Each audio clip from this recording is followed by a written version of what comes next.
No estoy seguro, pero creo que en las montañas de Santander ya no quedan osos. Antes los hubo y magníficos. Los recuerda un famoso episodio de la novela de Pereda Peñas Arriba. En esta gran novela se describe con extraordinario vigor y belleza la caza del oso. Cuando pienso que en las montañas de Santander quizá ya no quedan osos, a mí, que soy de esas tierras, me asalta una duda. Me pregunto sencillamente si no seré yo el último representante de esa fantástica raza de animales solitarios, duros y combativos, protagonistas de aquellos inolvidables versos de Rubén Darío, osos, osos misteriosos. Yo os diré la canción de vuestra misteriosa evocación. Osos negros y velludos del riñón de la montaña, solitarios, viejos monjes de una iglesia inmemorial. Es curioso que me vengan a la memoria estos versos cuando me dispongo a hablar de mí mismo, de mi vida y de mi profesión, de la mal comprendida y aún no muy admitida socialmente profesión de comediante. Pienso que viene bien recordar los versos de Rubén Darío en estos momentos porque suenan a música, hablan de evocación, de soledad, de misterios, de monjes, de iglesia. Y es que posiblemente todas estas claves mezcladas, aderezadas y ordenadas después, pueden resolver en cierto modo el crucigrama de mi vida. Una especie de gran acertijo que vamos a ir resolviendo en la medida que me sea posible. En primer lugar, debo decir que yo me veo a mí mismo como un ser absolutamente vocacional. Una especie de monje sin celda ni claustro, un oso solitario que rinde culto a una singular actividad que en todas las culturas aparece envuelta en un aura entre mágica y religiosa: el teatro. Yo no me he visto metido aquí, en el mundo de la representación dramática, por generación espontánea o por un azar, sino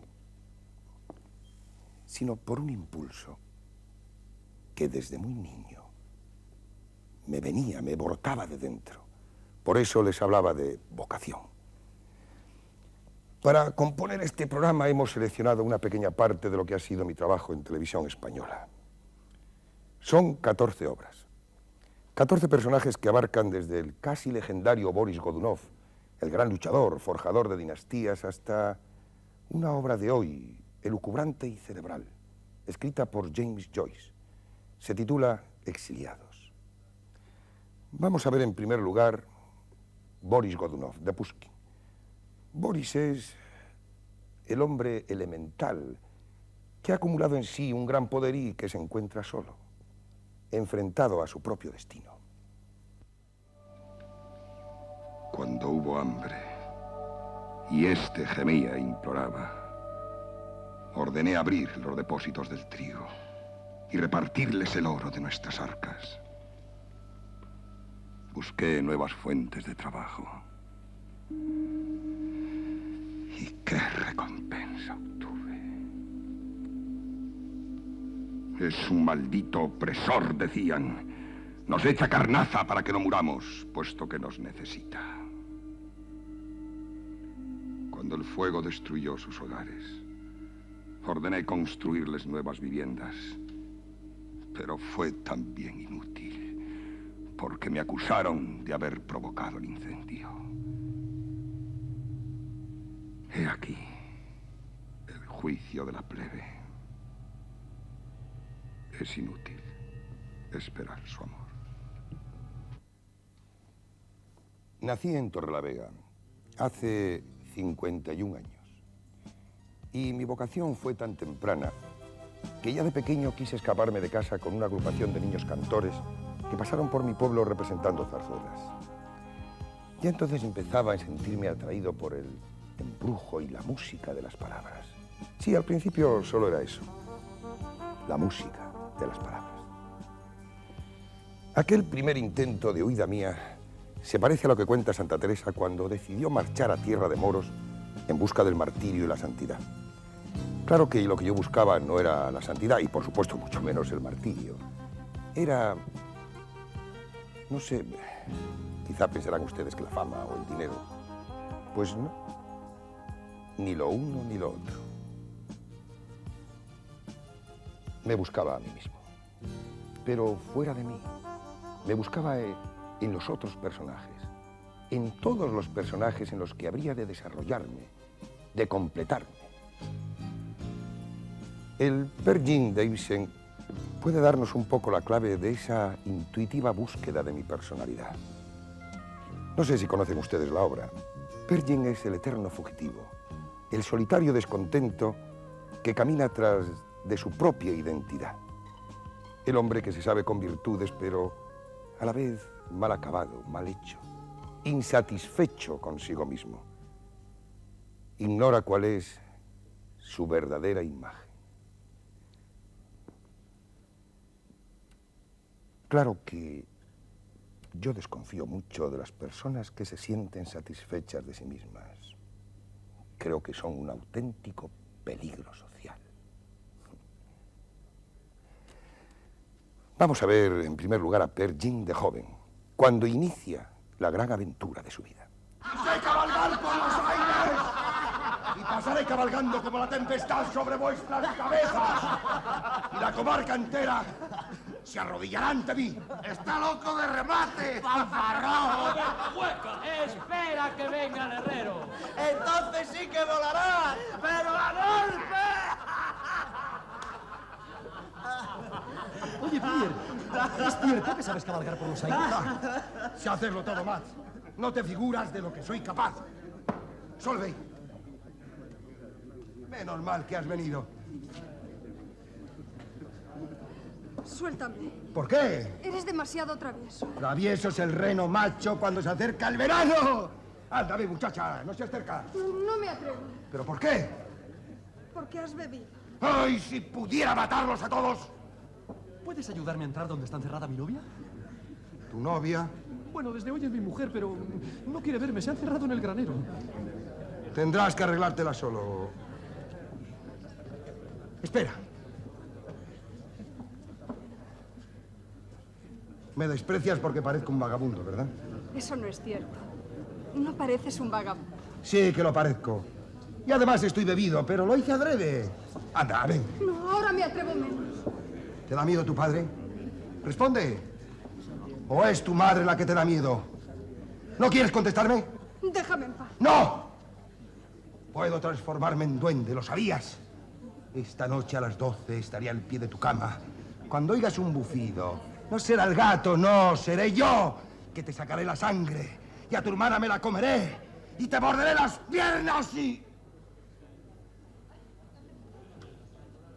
Baila conmigo, Solveig. Pero Per Jean nunca estuvo conforme consigo mismo.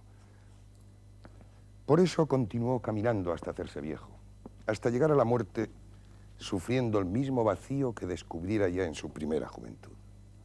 En ese denso y largo periodo de su vida, recorrió el mundo, amó, sufrió desengaños, amasó una gran fortuna y continuó siempre peregrinando en la eterna búsqueda de esa personal identidad que continuamente se le escapaba. Bueno, esta es en mayor o menor grado la tragedia de todos los hombres. Las peripecias, los acontecimientos pueden ser distintos, pero en el fondo de todos nosotros late la angustia imperiosa de saber cómo somos, quién es uno realmente. Y quizá como Per Jean llegamos a la última frontera de nuestra vida repitiéndonos la pregunta y sin hallar respuesta. Una trenza de oro. Dicen que de oro auténtico. Sí. La obtuve con ruina y venderla fue un desastre. Al diablo con tus recuerdos. ¡Mi imperio, entonces! ¿Qué dais por mi imperio? ¿Eh? ¡A la 1! ¡A las 2! ¡A las 3! Adjudicado por nada. Va incluida la corona. Hecha con la mejor paja de Egipto.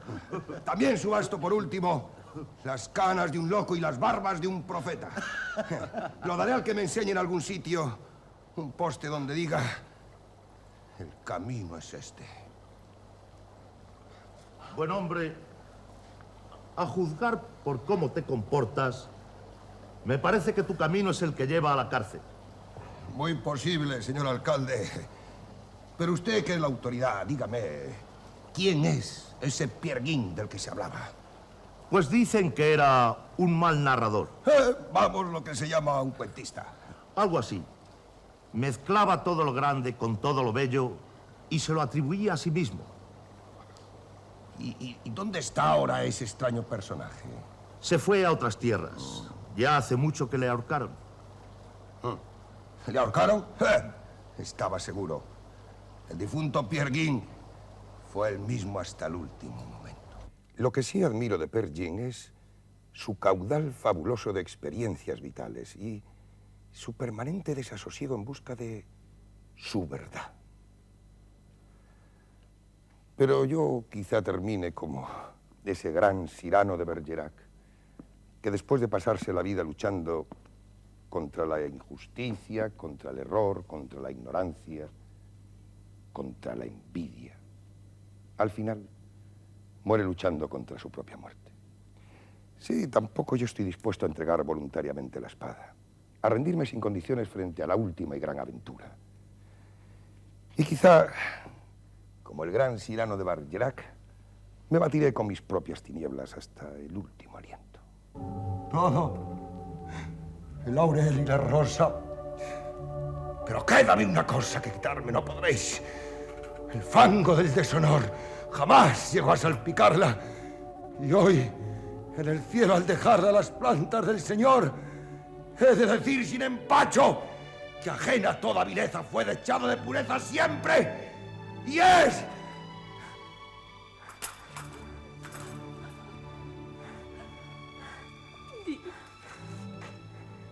mi penacho. No sé si han escuchado ustedes bien la última frase de Cyrano. Al final, cuando la muerte le acosa, se siente definitivamente orgulloso de su gran nariz, su penacho, como acaba de decir.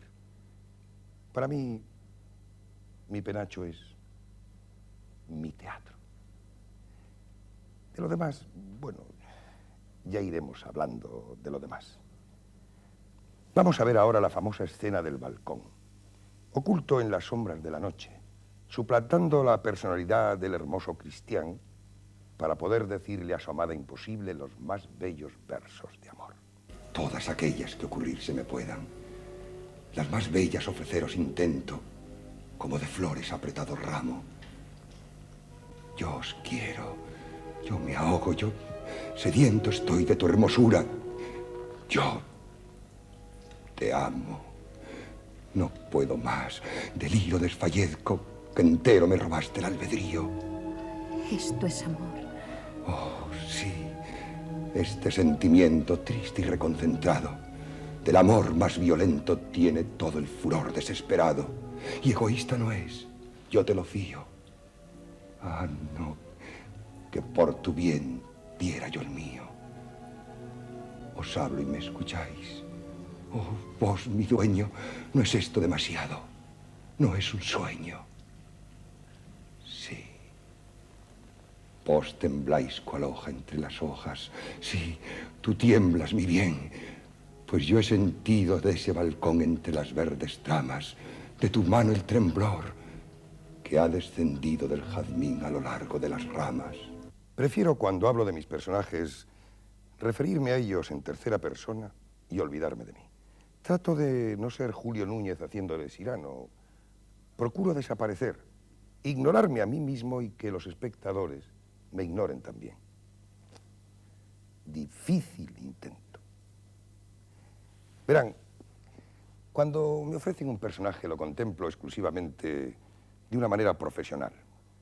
No solo me fijo en dicho personaje y sus posibles características de lucimiento personal, no. Estudio, por supuesto, el personaje que debo interpretar, pero también, y con el mismo rigor, a todos los demás que viven en la obra. Estudio el ambiente, el entorno, las secretas intenciones y motivos de todos. Es decir, aquellas cosas que no dicen los personajes, pero que quizás sienten o que pueden hacer fuera de escena. Si todas estas piezas no me encajan, si temo no sentirme vivo en aquel ser y en aquel ambiente, entonces lo rechazo. Por esta autoexigencia mía he tenido que soportar momentos muy malos.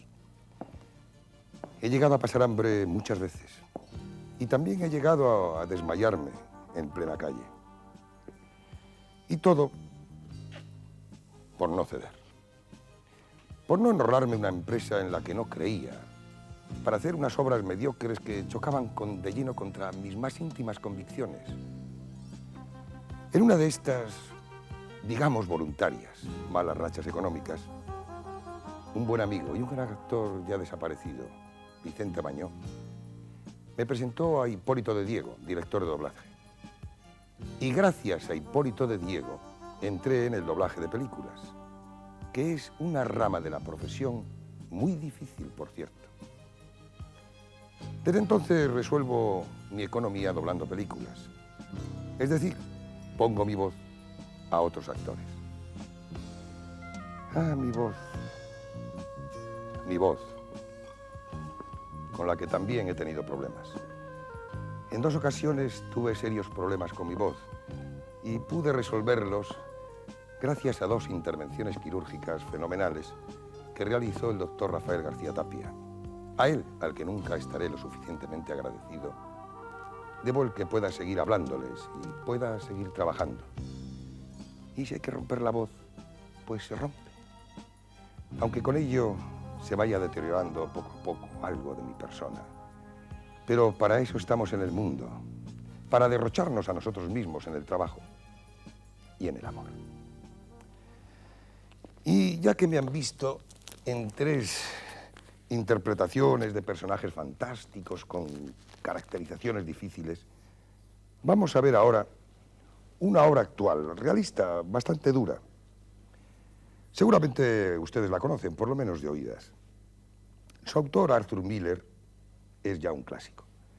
El personaje es un estibador de los puertos de Nueva York, un hombre rudo. Se titula la obra Panorama desde el puente. Este hombre se ve sorprendido por un amor irresistible, más fuerte que su voluntad, hacia una sobrina de su mujer. Él trata de ocultar este amor como algo incestuoso, pero que le arrastra finalmente a buscar la muerte en la escena final. No es su rival quien le apuñala, es él quien se clava su propia navaja. ¿Qué piensas hacer con ella, basura? ¡Vamos! ¡Responde! Porque Eddie entra en casa. No, Marco, no lo hagas. Vámonos de aquí, vámonos. Por Dios, Eddie, por tus hijos. ¡Calla! A lo mejor ha venido a pedirme disculpas, Marco. Le di mi casa y todo cuanto de ella había. ¡Todo se lo di! Y a cambio de esto, Uno de ellos me roba la que crié sin privaciones, sacrificando a mis propios hijos. Y el otro me injuria públicamente arrastrando mi nombre por ahí como un trapo sucio. ¡Por Dios, Eddie! Devuélveme el nombre honrado que me quitaste, Marco. ¡Devuélvemelo! ¡Por Dios, Marco, márchate! ¡Por Dios, te lo pido!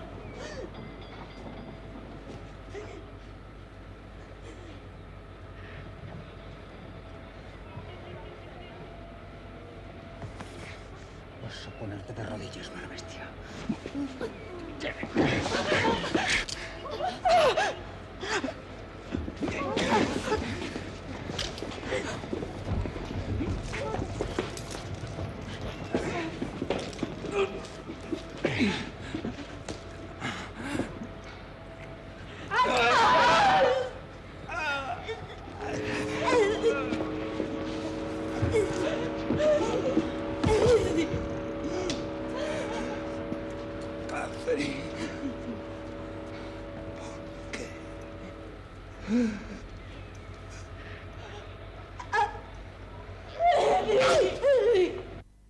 durante estos últimos 6 años solo he interpretado una obra para televisión española, Exiliados. Por lo tanto, aquellos espectadores a los que no les gusta mi manera de interpretar, pues han estado de enhorabuena. No pueden quejarse de que les haya molestado mucho. Pero para aquellos otros que sí les puede gustar mi manera de trabajar, me siento en la obligación de decirles que si no trabajo más en la pequeña pantalla, no se debe a que los realizadores de televisión española no me llamen, que sí lo hacen, y con bastante frecuencia, sino a los precios que Televisión Española tiene establecidos actualmente. El dinero que podemos recibir hoy los comediantes por interpretar una obra aquí, en este plató, es en proporción muy inferior al que recibíamos hace 5 o 6 años. Es decir, aunque a ustedes les parezca increíble, entre los días de estudio que lleva una obra, un mes de ensayos y 5 días de grabación, suponen casi 2 meses de trabajo. Si dividiéramos el dinero que Televisión Española paga por el tiempo empleado, resultaría que interpretar una obra de las tremendas dificultades de Panorama desde el puente o Cyrano de Bergerac me costaría dinero de mi bolsillo. Hombre, así que ustedes comprenderán que... Pero también debo reconocer que Televisión Española tiene la valentía de hacer este programa en el que puedo decir con absoluta libertad lo bueno o lo malo que pienso de ella. Vamos a ver ahora el final de la escena de Macbeth, en el que, muerto el tirano a manos de Macduff, se restablece la paz en los reinos de Inglaterra. Es un bello parlamento que me gusta recordar. Escocia ha estado enferma mucho tiempo y se ha desgarrado a sí misma. Pero la fuente de donde manaba tanta sangre está aquí, seca y agotada. Que las campanas no doblen a muerte. Que se pregone el perdón para los soldados fugitivos que quieran someterse. Y que alzados sobre los escudos los cuerpos de las víctimas, escoltados de luces, sean depositados en el túmulo.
Ya les he dicho antes que mi vocación fue muy temprana. No tendría 10 años cuando decidí escapar con aquellos niños cantores que pasaron por mi pueblo. Pero quien realmente ayudó a que esta apasionada vocación de comediante se afianzara definitivamente en mí fue mi hermano Sisto, el mayor. Yo soy el más pequeño de una familia de 7 hermanos. Y es sorprendente, a pesar de la diferencia de edad, pues mi hermano Sisto y yo podemos considerarnos 2 generaciones distintas. Es sorprendente, digo, que siempre nos hayamos comprendido tan bien. Y mucho más sorprendente aún si consideramos que mi hermano es un hombre culto y muy inteligente. Siendo yo niño aún, me recitaba poemas de Machado, de Rubén Darío, de Neruda y sobre todo de García Lorca. Sí, él fue mi primer maestro. Mi manera, mi forma de recitar y de estudiar los poemas se lo debo a él. Pero no quiero que este programa se convierta en Esta es su vida o algo por el estilo, no. Aquí no hay truco ni caja de sorpresas. Aquí no se va a abrir ninguna puerta secreta para dejar paso a entrañables figuras del pasado. Aquí la única puerta que hemos abierto es la que comunica con el archivo de la Videoteca y Filmoteca de Televisión Española. Con la ayuda de este material vamos a ver dos breves escenas de la leyenda del alcalde de Zalamea. Don Álvaro de Ataide es el malo de la función. Vamos a verle primero en el ardid del que se vale para sorprender en su aposento a la villana Isabel, la hija del alcalde. ¡Marchaos! Voy a matar a ese hombre. Fuera.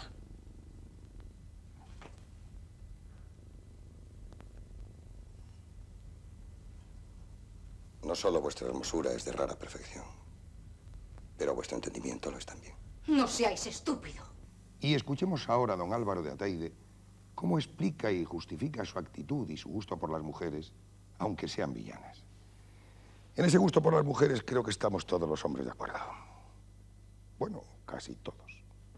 Si te has de ir mañana, ¿para qué intentas que una mujer, en un día, te escuche y te favorezca? En un día, el sol alumbra y falta. En un día se trueca un reino todo. En un día es edificio una peña. En un día una batalla pérdida y victoria ostenta. En un día tiene el mar tranquilidad y tormenta. En un día nace un hombre y muere. Luego pudiera en un día ver mi amor, sombra y luz como planeta, pena y dicha como imperio, gente y brutos como selva, paz e inquietud como mar, triunfo y ruina como guerra, vida y muerte como dueño de sentidos y potencias. Y habiendo tenido edad en un día su violencia de hacerme tan desdichado, ¿por qué? ¿Por qué no pudiera tener edad en un día de hacerme dichoso? Es fuerza que se engendren más despacio las glorias que las ofensas. Y ya que estamos dedicados al teatro en verso, y en versos de Calderón, cuyo centenario celebramos este año, salga a la anchurosa plaza del gran teatro del mundo este valor sin segundo, porque su venganza cuadre, vean triunfar de su padre al príncipe Segismundo. Vosotros, tocad al arma, que presto veréis mi inmenso valor. Contra mi padre pretendo tomar armas y sacar verdaderos a los cielos. Presto he de verle a mis plantas. ¡Viva Segismundo! ¡Viva! ¿Qué alboroto es este? ¡Cielos! A tus reales plantas llego. Ya sé que a morir. Levanta. Levanta, padre del suelo, que tú has de ser norte y guía de quien fíe mis aciertos, que ya sé que mi crianza a tu mucha lealtad debo. Dame los brazos. ¿Qué dices? Que estoy soñando y que quiero obrar bien, pues no se pierde obrar bien aun en sueños. Pues, señor, si el hacer bien es ya tu blasón, no te asombre cierto que yo hoy solicite lo mismo. A tu padre has de hacer guerra. Yo aconsejarte no puedo contra mi rey, ni valerte. A tus plantas estoy impuesto. Dame la muerte. ¡Villano!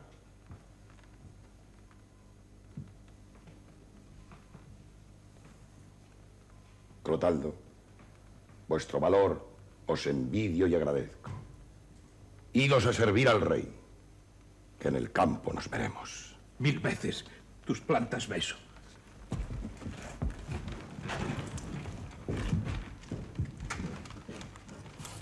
A reinar fortuna vamos. No me despiertes si duermo, y si es verdad, no me aduermas. Mas sea verdad o sueño, obrar bien es lo que importa.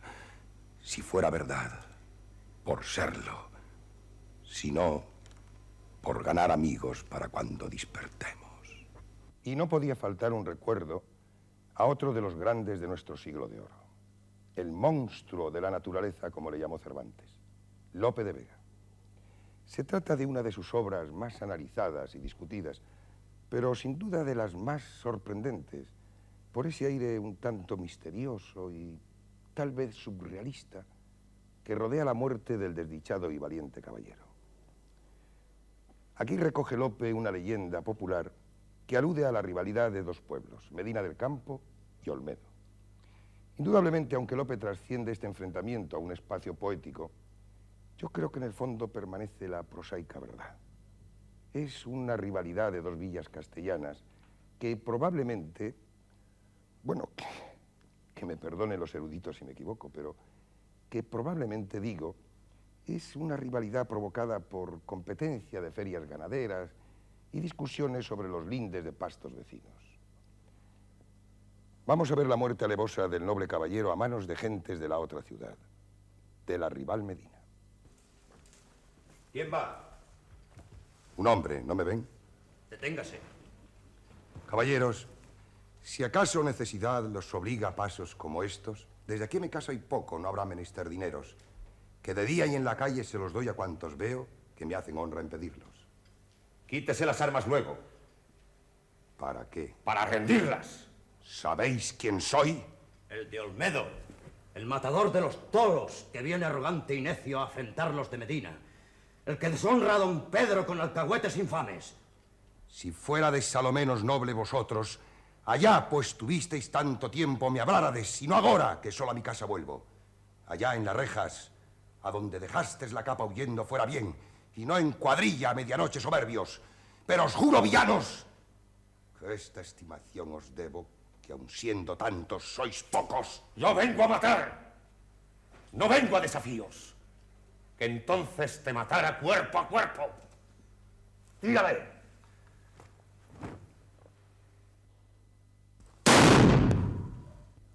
En mi vida sucede algo de lo que se oculta tras la fantástica leyenda del caballero de Olmedo. No me gusta en toda su verdad. No me gusta pensar que me peleo por los pastos y cañadas de paso. Prefiero vivir fabricando sueños. A mí lo que me gusta es recitar yo solo, en voz alta, soñar despierto, subirme en un escenario para vivir lo que para los espectadores son personajes de ficción. Lo que ya no me gusta tanto es ese mundillo que rodea el teatro. En ese ambiente no me siento cómodo. No sé ni quiero entrar en ese juego, en ese truco, en la zancadilla, en la intriga. Me acuerdo que cuando empezaba, un gran amigo, conocedor de todos los avatares de ese mundillo teatral, Diego Hurtado, me aconsejaba con la mejor intención cuál debía ser mi comportamiento para integrarme. Estoy muy agradecido a Diego Hurtado, aunque nunca seguí sus prácticos consejos. Lo que sí seguí fueron sus enseñanzas teatrales. Y si mi hermano fue el primero que me enseñó cómo estudiar y recitar poemas, Diego Hurtado, ya en el campo profesional, me enseñó cómo actuar, cómo estudiar las obras y los personajes. Bueno, y si no lo hago mejor es por culpa mía, no suya. Pues insisto, ha sido para mí un gran maestro. Yo valoro exclusivamente lo que hace un actor sobre el escenario. La sumisión a la empresa, la malentendida lealtad para con el empresario, la coba y demás habilidades son cosas que he puesto siempre al margen de mi comportamiento. Pero bueno, dejemos de hablar de esto último, que tampoco tiene que ver con lo que yo entiendo por teatro. Teatro es, por ejemplo, esta despedida romántica de un amor imposible. La obra se titula Las tres hermanas y el autor, Chejov. Pues yo creo que todo el mundo ofrece aquí el mismo interés. Da lo mismo oír hablar en esta ciudad a un intelectual que a un analfabeto. Lo mismo da un civil que un militar. Todos son iguales. Oyendo hablar a cualquiera de ellos se saca siempre la misma conclusión. Que es un esclavo de su mujer, de su casa, su hacienda y sus caballos. Dígame, ¿por qué el hombre ruso al que guían siempre elevados pensamientos solo escoge de la vida lo que está más a ras de tierra? ¿Por qué? Nunca me hice esa pregunta. ¿Por qué será que siempre ha de ser esclavo de su mujer y sus hijos y no estos esclavos suyos? Hoy no está usted de buen humor. Tal vez. Quizá porque no he almorzado aún. Desde esta mañana estoy sin tomar nada. Además, tengo a una de las niñas algo malucha. Y cuando alguna cae enferma, me siento inquieto. Y me remuerde la conciencia el haberles dado una madre semejante. Si la hubiera visto hoy, qué ser más nulo. A las 7 de la mañana empezó a reñir a las niñas y a dar portazos. A las 9 me fui desesperado, agotada ya mi paciencia.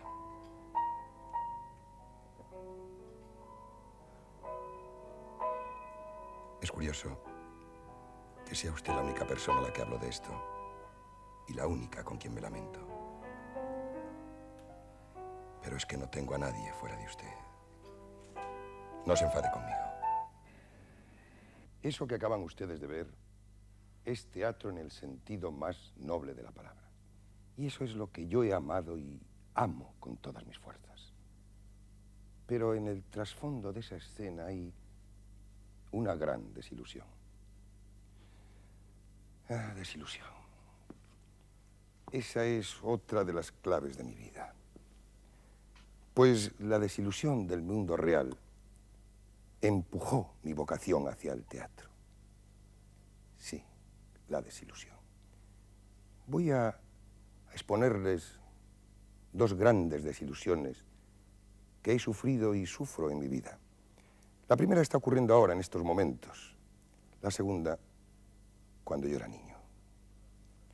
Ya sé que de la primera dirán que es muy simplista y utópico, y, en fin. Pero no por eso deja de ser de un realismo escalofriante. Es decir, mientras el mundo se gasta miles y miles de millones de dólares al año en armamento, se calcula que en ese mismo año mueren de hambre 6 millones de niños. Este mundo es una cloaca. En cuanto a la segunda de las claves, les diré que lo normal es sufrir desilusiones con el tiempo, con los años. Es ley de vida. Lo que ya no es tan normal que le ocurra a un niño entre los 6 y los 10 años de edad. Y eso me ocurrió a mí. Yo era un niño bastante precoz. Reflexionaba de una manera un poco distinta como suelen reflexionar o pensar los niños. Me acuerdo que en mi casa mi padre era un hombre liberal. En mi familia no hubo políticos en activo ni nada de eso. Simplemente era republicano, votó por la República. Pues bien, debido a la envidia de una persona de mi pueblo, ya salió a relucir la famosa envidia española. Repito, debido a la envidia de una persona de mi pueblo, cuando las tropas de Franco tomaban una ciudad, se organizaban grandes manifestaciones que iban cantando por las calles. Y me acuerdo que cuando llegaban debajo de las ventanas de mi casa, nos insultaban y nos llamaban rojos. Y entonces yo, aterrorizado, me cogía las faldas de mi madre. Tengo que hablar de estos hechos concretos porque son lo que marca mucho la mente de un niño. También recuerdo que una hermana mía estuvo casi 2 años fregando las escaleras del ayuntamiento, las de la calle, para avergonzarla y que la viera todo el pueblo. Otro hermano en 2 campos de concentración. Y en fin, todas estas cosas me hicieron pensar, cuando ya acababa la guerra, que cómo era posible que aquellas personas que nos habían hablado de la patria, de la lucha, de que había que dar la vida por la patria, aquellas personas, cuando vinieron mal dadas, todos los que pudieron salieron huyendo como ratas. Y empezó una posguerra y fue espantosa. Fue espantosa porque los niños empezamos a pasar un hambre terrible y en España murieron miles de niños. Y entonces también al unísono empezaron a hacerse grandes fortunas. Y siempre he pensado que los cimientos de esas fortunas son los esqueletos de miles de niños que murieron de hambre. Este mundo es una basura. Y qué curioso, pasados ya bastantes años, cayó en mis manos un poema de un hombre que también sufrió mucho y sobre todo desilusiones. Me refiero al gran poeta Miguel Hernández, que después de vivir una gran ilusión, murió en la cárcel con la desilusión en el alma. Este poema lo escribió cuando se sintió solo, engañado, abandonado por todos aquellos en los que había creído. Escuchen un fragmento. Hombres veo que de hombres solo tienen, solo gastan el parecer y el cigarro, el pantalón y la barba. Liebres son de corazón, gallinas en las entrañas, podencos de poca fe que en épocas de paz ladran y en épocas de cañones desaparecen del mapa.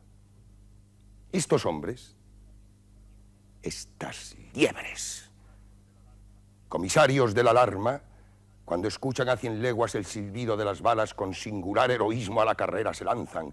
Se les alborota el ano, el pelo se les espanta. Valientemente se esconden y gallardamente escapan del campo de los peligros. Estas fugitivas cacas que me duelen hace tiempo en los cojones del alma.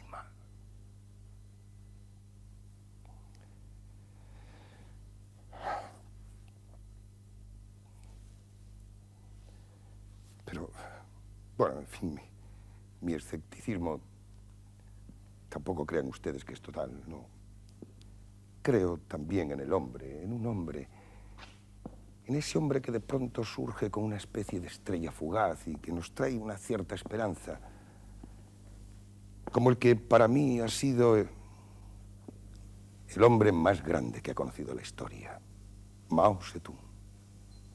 Un hombre increíble que fue capaz de poner en pie a una nación de nada menos que 850 millones de seres humanos, que erradicó el hambre, la promiscuidad, la miseria, las drogas que les metían desde la India, que fue capaz de hacer una marcha de 80.000 kilómetros. Estos hombres sí nos abren un rayo de esperanza, una puerta. Pero yo no puedo dejar de ser como soy, de estar marcado así desde niño y de seguir preguntándome, como Pershing, ¿quién soy yo? ¿Qué soy yo? Un ácrata, un anarquista, un tonto, un loco. Bueno, puestos a elegir, prefiero ser... Pero yo creo que es mejor que no nos perdamos en divagaciones y volvamos a las interpretaciones que he hecho para Televisión Española. Vamos a ver ahora una obra de hoy, de un autor nuestro, Antonio Buero Vallejo. La obra es Hoy es fiesta. Por cierto que Buero Vallejo estuvo en la cárcel con Miguel Hernández. No sé si ustedes saben que Buero Vallejo es un dibujante extraordinario. Quizá el mejor retrato que se conserva del poeta se lo hizo él en la cárcel. Vamos a ver un fragmento de Hoy es fiesta. Hoy es fiesta es el gran sainete en el que todos se sienten de pronto felices porque les ha tocado la lotería. ¿Acaso la única salida posible? Pero también de pronto les llega la verdad. Las participaciones eran falsas. La gran desilusión y la vuelta a la realidad, que ahora quizá con mayor fuerza aún vuelve a cerrarles las puertas.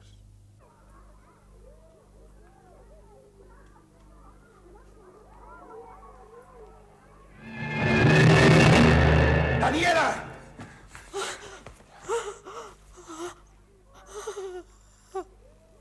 Qué niñería. Llegar a este pensamiento solo porque la vida... Cálmese. El tiempo pasará y lo dulcificará todo. He cometido algo espantoso. Por mucho tiempo que pase no podré librarme ya de ese remordimiento. ¿A qué se refiere? He delatado a mi madre. Y ella tiene razón. Lo hice porque no la quiero. Por salvarla, y la salvó. Porque no la quiero. Usted no puede mandar en sus sentimientos. Pero ella es mi madre. Y por eso la mantiene y la ayuda como la ha ayudado ahora. La quiere más de lo que se imagina. Hasta el extremo de pensar. No se obra así con las personas que no son indiferentes. Lo que pasa es que usted la quisiera distinta. Y usted misma quisiera ser distinta de cómo es. Todos queremos ser distintos. Pero hay que buscar la manera de lograrlo en lugar de desesperarse. Pero es que todo es demasiado negro. Y todo se tuerce. Y nunca se logra nada digno ni... Ni a Fidel. Ese será siempre un niño. Pero tú has dejado hoy de ser una niña, Daniela. Y tendrás que enfrentarte a las cosas de cara. Y no volverás nunca más a desesperarte. Toma. Él no tardará en subir a buscarlos. Adelántate tú y espérale en la escalera. No podré resistir su compasión. No será compasión. Te necesita más él a ti. Créeme. No creas que te pinto un porvenir brillante. Tú trabajarás, él ganará las oposiciones. Él y tu madre te harán sufrir. Tendrás que conllevarlos con paciencia. Pero sé que estás dispuesta a luchar para conseguirlo, ¿verdad? Sí. Ahora has vuelto a la vida, Daniela. La vida siempre dice sí. Ve a su encuentro. Y si no te hace caso, no te preocupes. Mañana será otro día.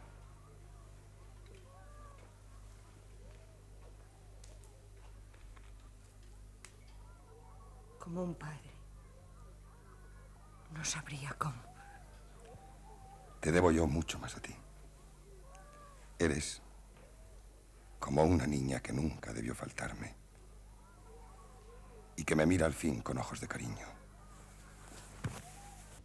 El teatro me arrancó de mi tierra y me trajo a Madrid. Trabajaba yo entonces en Radio Santander como actor. También hice unos pinitos de locutor, pero no me gustaba. Lo mío es transfigurarme, arrancarme a mí mismo e inventarme otra personalidad. Un verano pasó por Santander la compañía Lope de Vega de José Tamayo. Yo asistía todas las noches a ver las representaciones en la Plaza Porticada. Y me quedaba admirado viendo a aquellos grandes actores como Mari Carrillo, Dicenta, Bruguera, Alfonso Muñoz, José Luis Heredia, etcétera, etcétera, etcétera. Pero también pensaba que quizá de algún día podría hacer aquellos papeles que ellos hacían. Y ni corto ni perezoso me presenté a Tamayo y le dije que quería ser comediante. Él me dijo que me estudiara algún verso y que, en fin, ya veríamos a ver lo que pasaba. Efectivamente, al día siguiente, por la noche, cuando terminó la representación, me dijo que me había aprendido y que se lo recitase. Y yo, con una gran osadía, le recité fragmentos, los más famosos de Otelo. Supongo que lo haría más bien mal, pero a él parecieron gustarle y entonces me dijo que si no tenía inconveniente en debutar allí mismo, en Santander. Yo le dije que sí, que debutaba. Y me repartió ya el galán del anticuario. Y con la compañía Lope de Vega abandoné mi tierra. Quiero mostrarles ahora dos personajes interpretados por mí. Son dos calas psicológicas en dos direcciones distintas que en cierto modo definen mi personalidad, mi forma de enfrentarme a la vida, apasionada y reflexiva a la vez. Quizá formen también un gran signo de interrogación sobre mi futuro. Vamos a ver primero Exiliados, de James Joyce. El protagonista es un hombre desengañado que incluso desde la gran altura a la que ha llegado como escritor se siente vacío, ni siquiera es capaz de gozar de su triunfo. Lo más difícil de este mundo, Richard, es entregarse libremente, de manera absoluta, y ser feliz. ¿Crees que la felicidad es lo mejor a lo que podemos aspirar? Desearía creerlo.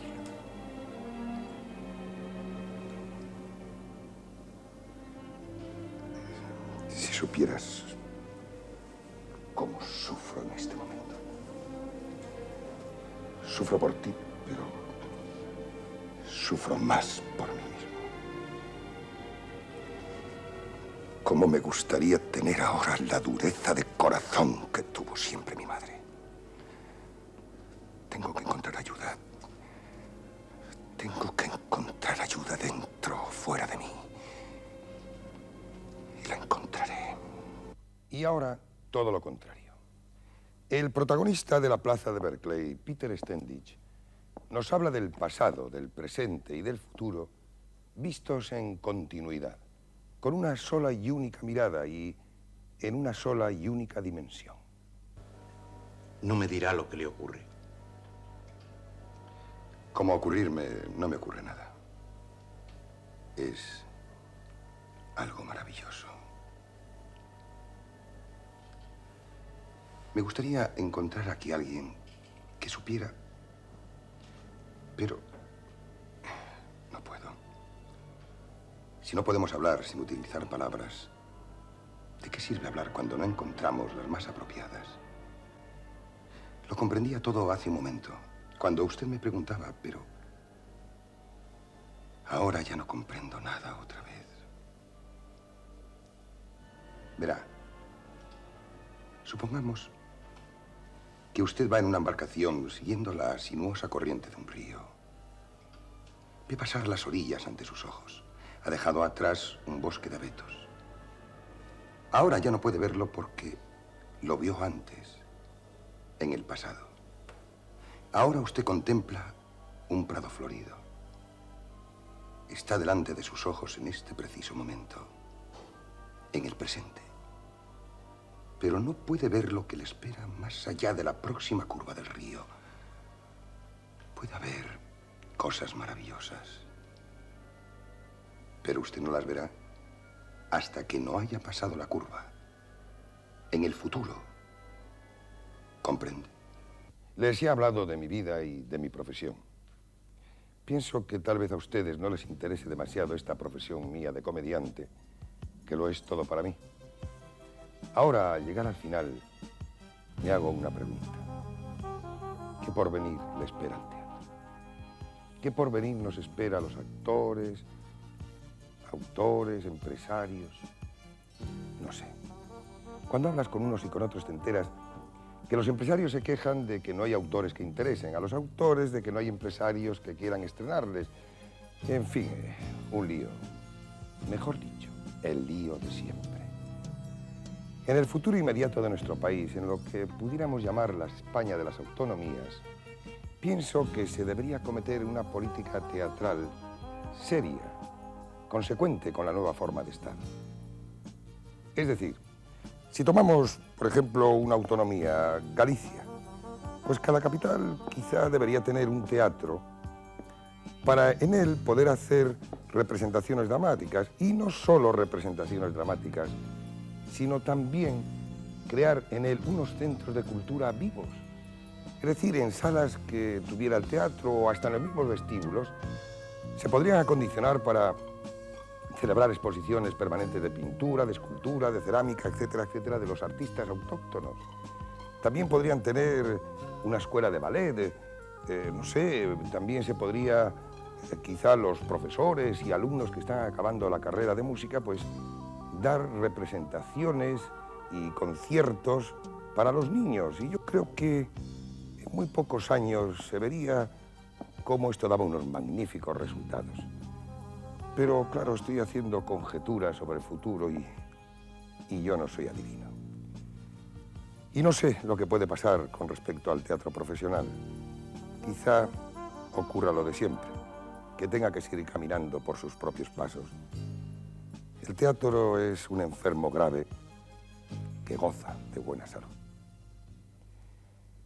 Y llegamos al último espejo, al último personaje. Bassanio, en El mercader de Venecia de Shakespeare, se ve obligado a elegir su futuro entre 3 cofres, uno de oro, otro de plata y el tercero de plomo. Su fortuna o su desdicha dependen de lo que encuentre dentro del cofre que se decida abrir. Dejadme ya elegir, porque seguir en esta situación en que me hallo es vivir en el potro del tormento. Sea pues. Acercaos a los cofres. Encerrada me hallo en uno de ellos. Si es verdad que me amáis, me encontraréis. Ahora, Nerissa y todos, apartaos. Mientras elige él, suene la música.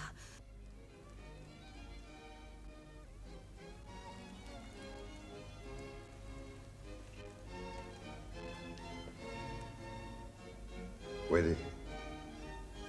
Sí. La apariencia de las cosas no responder en nada a lo que son. Siempre al mundo engañan los adornos. No hay un vicio tan simple que no adopte un signo de virtud en su exterior. Cuántos cobardes, cuyos corazones como escalas de arena son de falsos, lucen sobre su rostro barbas dignas. No es pues el ornamento, sino orilla levosa de un mar peligrosísimo.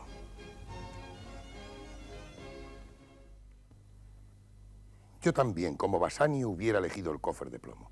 Yo siempre elijo el cofre de plomo. Lo que ocurre es que no me lo han ofrecido. Y si me lo han ofrecido, no me he atrevido o no he querido abrirlo. Por lo tanto, no sé lo que lleva dentro.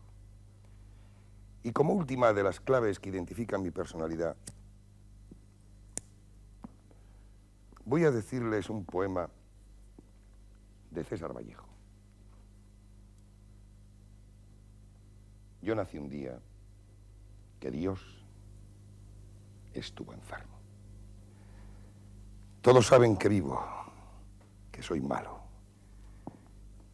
Y no saben del diciembre de ese enero, pues yo nací un día que Dios estuvo enfermo. Hay un vacío en mi aire metafísico que nadie ha de palpar. El claustro de un silencio que habló a flor de fuego. Yo nací un día que Dios estuvo enfermo. Hermano, escucha, escucha. Bueno, y que no me vaya sin llevar diciembres, sin dejar eneros, pues yo nací un día que Dios estuvo enfermo. Todos saben que vivo, que mastico, y no saben por qué mi verso chirrían oscuros sin sabor de féretro, lullidos vientos desenroscados de la esfinge preguntona del desierto. Todos saben, y no saben que la luz es tísica y la sombra gorda. Y no saben que el misterio sintetiza, que él es la joroba musical y triste que a distancia denuncia el paso meridiano de las lindes a las lindes. Yo nací un día que Dios estuvo enfermo, grave. Bueno, hemos terminado. Ah, por cierto, que este personaje de Julio Núñez me ha resultado el menos interesante que yo he interpretado en mi vida. Buenas noches.